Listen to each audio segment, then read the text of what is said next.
I wanted just to bring in something striking from the life of von Hildebrand by way of commentary on those two kinds of good. So good understood as value and disvalue on the one hand, and good understood as what is beneficial for or harmful for someone on the other hand. In his memoirs, part of which will be published by Random House in a couple of months, von Hildebrand relates the following very moving experience. He, fled from Austria just days ahead of the annexation of Austria by Germany, and lived for the next couple of years as a refugee in Czechoslovakia, in Switzerland, and then in France. By 1940, he was living in the southern part of France, teaching philosophy at the Catholic University of Toulouse. Well, he gets the news, as he relates in his memoirs, sometime in 1940, that Hitler has invaded France. He has made his grand appearance in Paris, and the German occupation of France is now spreading. And von Hildebrand relates there how he burst into tears of grief, not primarily at the fact that he was now in danger, which was true. As the German occupation moved south, his position became more and more dangerous, and he eventually had a very dramatic escape through Spain into Portugal. So that German occupation of France meant a great threat to him. And another person might have seen the occupation of France, especially if they were on the run, an enemy of the German regime, as von Hildebrand was. They might have seen that occupation of France just under the aspect of being a threat to one's life. But it's very clear from the way von Hildebrand tells it that this was a value-responding grief. This was something terrible in its own right, the fall of France, the fact that this venerable nation of Western Europe was now under the heel of the German dictator. And so that's always struck me as expressing a remarkable freedom of spirit, this ability to see, even though the evil there is very threatening to you, to see it under its aspect of dreadful in its own right, very bad in itself. So there was, prior to this concern, how now am I endangered, this value-responding grief at the fall of France. And that, I think, is a striking illustration taken from his own life of these two aspects of importance, what's harmful for someone and what has great disvalue in itself. So let me just pick out a few key points here on affectivity and then ask you for your response to it. Now, he observes that there are many affective experiences that are clearly caused, simply physiologically caused. So, for instance, the euphoria that you may feel on drinking some wine on an empty stomach, that's an affective thing, that euphoric state of mind. But it's clearly just caused by the causal agency of the alcohol produces as its effect this euphoria in the mind of the wine drinker. Now, such merely caused affections occupy no great or special place in the human person. This is at a subpersonal level, where the affectivity is simply caused by bodily factors. But he goes on to show that many affective experiences are not just caused, but motivated. That's an extremely important move from being caused by bodily factors to being motivated by what's understood about some good or evil. Relevant here is the discussion in the first pages of chapter 17 of the intentionality of consciousness. You know, that's a fundamental category of all phenomenology. The intentionality, that is the object-directedness of consciousness. An experience is intentional when it's directed to some object, the understanding of which motivates the experience.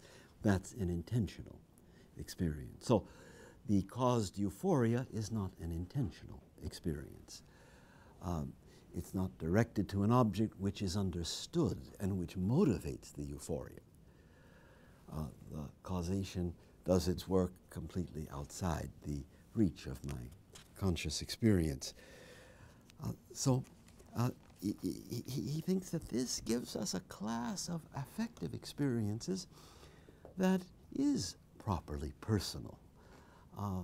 That if you, let's say, to stay with our example, if von Hildebrand, understanding the disaster of France falling to Germany, is motivated by grief, why then that is an affective experience not caused by any bodily factor, but motivated by what is understood about some good or evil. The phenomenologists did a great deal with that distinction between experiences that are just caused and those that are motivated, where the causality, you might say, goes through my understanding of some good or evil. Now, with this idea of motivated affective responses, von Hildebrand is on his way to rehabilitating the affective sphere and thinking of it in an eminently personal way. He wants to think about a need to love and to be loved differently than, let's say, the needs to eat and drink. Mm-hmm. You see, the hunger and thirst arises first. It's not motivated at all. It arises by certain causal forces. And then once the hunger and thirst is there, it starts scanning the surrounding world for an object that meets the need. Mm-hmm. And von Hildebrand wants to say, if you let anything like that get into man's need for love or being loved, then the person loved is in danger of being simply an object of your use. Mm-hmm.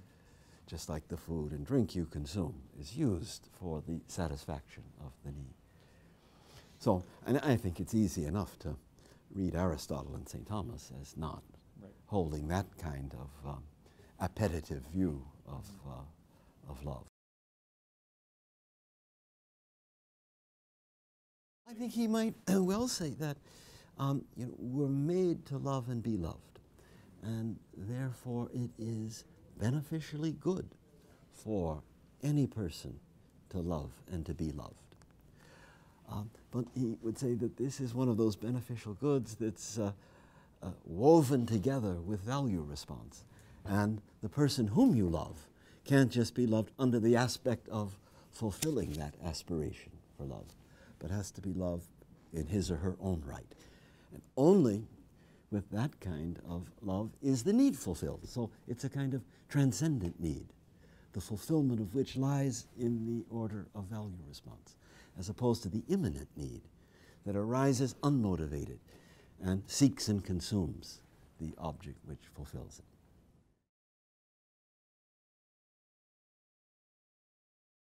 So first we have the ontological values that belong to the different kinds of being.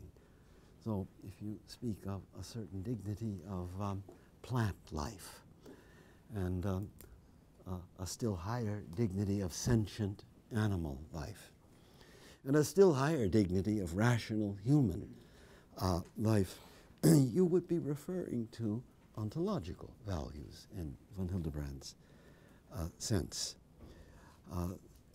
Perhaps the ontological value closest at hand, most familiar to us, is this thing that we call the worth or dignity of a person. It goes with our being a person. And we have it as long as we exist as persons and can't forfeit it. Now, this notion of ontological value is introduced not only for different kinds of being, but also for different kinds of powers and faculties. So, for instance, there is the ontological value of the intellect. If you say, with the whole tradition of philosophy, the intellect ranks higher than the sensory powers, you're giving a ranking in terms of ontological values. Or if you say, with the tradition, sight ranks higher than taste among the sense powers, you would be giving, again, a ranking in terms of ontological values. And one could say von Hildebrand's rehabilitation of the heart wants, among other things, to capture a certain ontological value. There's the intellect, there's the will, but also the heart. And these powers have each of them their own ontological value that goes with their being, the kind of power that they are.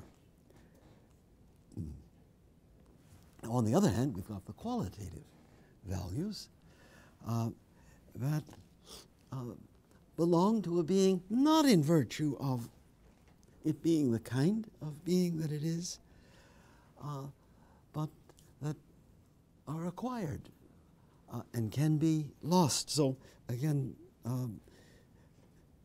staying closest to what's closest at hand, namely ourselves, we could say that things like charm, intelligence, wit, moral virtue are all qualitative values in the sense of von Hildebrand. So they're values that do not go with being the kind of thing something is, but they're possible acquisitions that enhance and fulfill a being. And they can exist as more or less. You see, the ontological values don't admit of degrees in the same way.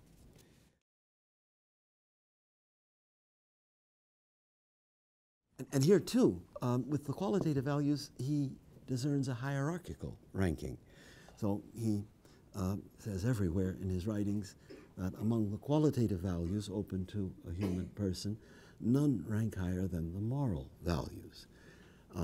They always rank higher than, say, intellectual values, vitals of charm, and these non-moral qualitative values are very desirable things to have, but they lack a certain dignity and metaphysical seriousness that only the moral values have. So we see the hierarchical principle in one way with the ontological values and in another with the qualitative values. Now, I'm hoping those examples of ontological and qualitative give you a feel for the difference. He notes some very interesting points of contrast, such as that the ontological values have no negative counterpart. they always exist in the positive. There's no negative counterpart to the dignity of a person. The most you can have is an animal who doesn't have that dignity, but that's not in any way a deficiency or a lack or an evil. It's just a simple absence of the dignity of the person. Whereas the qualitative values typically do have this positive-negative polarity. You've got generosity as a qualitative moral value, but you've got grasping stinginess as a negative counterpart to that. So the polarity of positive and negative is situated here within the qualitative values and is foreign to the ontological values.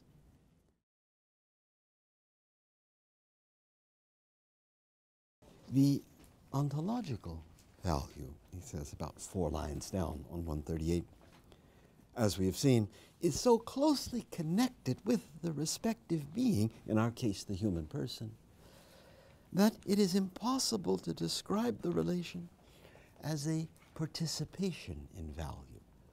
So the idea that this dignity of the person is a participation in some good doesn't fly, because that dignity is so interior to it, so immanent in, so thoroughly embedded in each person. And then note the intriguing point of contrast. With moral goodness, however, we have a natural tendency to admit that the act of forgiving, for example, participates in the moral value of generosity and mercy. The ontological value is immanent to the being, one with it, embedded in it, but moral values transcend the being which is endowed with them, so that we're inclined to speak with moral excellence of a certain participation in something higher. The same idea came up back on 134, where he says that in grasping the moral value in an act of a person, we are clearly aware that we are confronted by a world above us. So there is, with all moral excellence, some mysterious participation in a higher world of value. Whereas with the ontological value, the value is more owned by and one with the being having the value. Now that's an elusive thing, this theme of participation. This having indeed the qualitative moral value, but not owning it. And therefore, it falls right in with the qualitative values that you can always possess it more fully. Nobody's finished in their moral life. Nobody's maxed out so that they can't go farther. But they're always, in a sense, in a person's moral growth, you're always just beginning. And it's as if you've hardly begun, given all that you might yet become. That somehow captures this moment of participating in something higher that von Hildebrand sees in the qualitative values, and especially the moral qualitative values.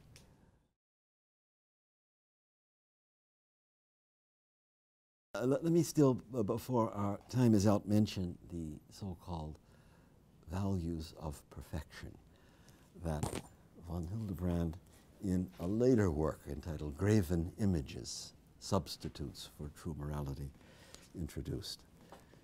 And if he had thought of this, values of perfection, it would have, at the time of writing the Ethics, it would have surely found a place in chapter 10. So he thinks of values of perfection like the following. Now, you've got no text to fall back on. You've got to get this from my oral presentation. Typical values of perfection would be, for instance, a strong, resolute will. So that the will, you might say, can perform its function of willing well, being resolute. Or an intellect that is keen and sharp and doesn't garble things, but knows how to distinguish. So a well-trained intellect would be such an example of a value of perfection. A memory that is capacious and reliable would have this value of perfection. The sense organs, like the power of seeing, which, you know, you don't have cataracts, you don't need glasses, you see the world with clarity and precision. That, again, would be a value of perfection in the organ of sight. And what he wants to say is that these values of perfection are neither ontological nor qualitative. They're not ontological because they can be acquired, held to a different degree, or lost. So, unlike the ontological values, they don't just go with being a certain kind of thing. But they're also not qualitative values either. And that's the interesting point. So he wants to say a morally good will that has the full qualitative value of goodness is something distinct from a strong will, a will that performs its function of willing well and resolutely. Or again, a keen intelligence having this value of perfection is different from a wise mind, full of qualitative intellectual value. And you can see that these values of perfection, which could also, I think, be called functional values too. You can see what the natural function of intellect, will, sight is, memory, and somehow with that function in mind, discern these values or their absence in a given being. But perhaps the main point is that the qualitative values have this mysterious note of participating in something higher, whereas these values of perfection are more immanent in a being. They are, like the ontological values, more embedded in a thing. This idea of participating in something higher doesn't cross our minds in thinking about, let's say, a keen and sharp, well-disciplined intellect, or a resolute will, or keen vision. And you see, these values of perfection, I think, are very much at stake in the MacIntyre text when he talks about the knife that cuts, the farmer who has a full crop. These are values that come when a thing performs its function fully. And von Hildebrand doesn't deny the existence of such values, but he does subordinate them to what he calls the qualitative values. And he thinks that the qualitative values cannot be read and understood like the functional ones. It's not enough just to look at the function of man and his powers and discern thereby all the moral excellences that we're capable of. There's something transcendent here about those moral excellences. And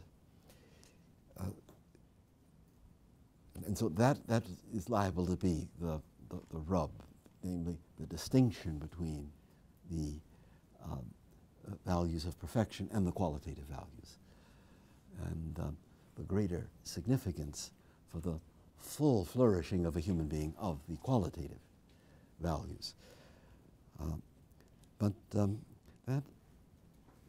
That's, I think, a helpful idea. The ontological values that go with the kind, the qualitative values that have this dimension of participation, and then these values of perfection that have certain points in common with the ontological and certain with the qualitative. And so that's really important for thinking about value and ethics. Is there really this distinction between the values of perfection and the full qualitative values in which a person really comes to himself and thrives?